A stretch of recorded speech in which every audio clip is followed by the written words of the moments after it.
Nahulikam ang pagbundol ng isang motorsiklo sa dalawang katao na patawid sa kalsada sa Bawan, Batangas. Isa ang patay habang isa ang sugatan. Tutukan sa report ni Denise Abante ng GMA Regional TV Balitang Southern Tagalog.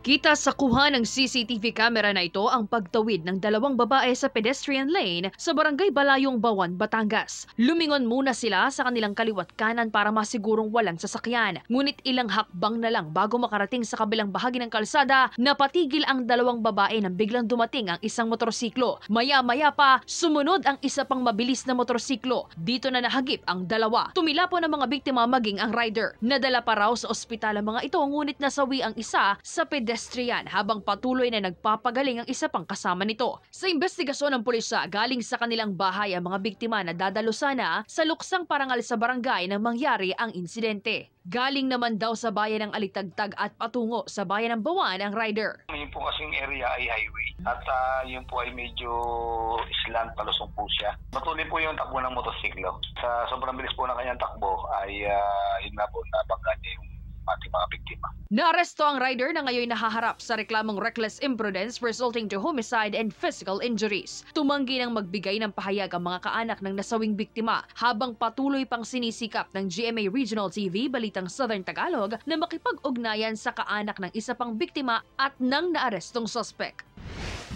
Sugatan naman ang dalawang katao sa salpukan ng motorsiklo at bangkulong sa bahagi ng Barangay Bangin, Agoncillo, Batangas pasado alas 6 ng gabi noong Martes. Sa report ng pulisya, mula sa Barangay Road ang driver ng bangkulong at patungo sa highway nang sumalpok sa motorsiklo.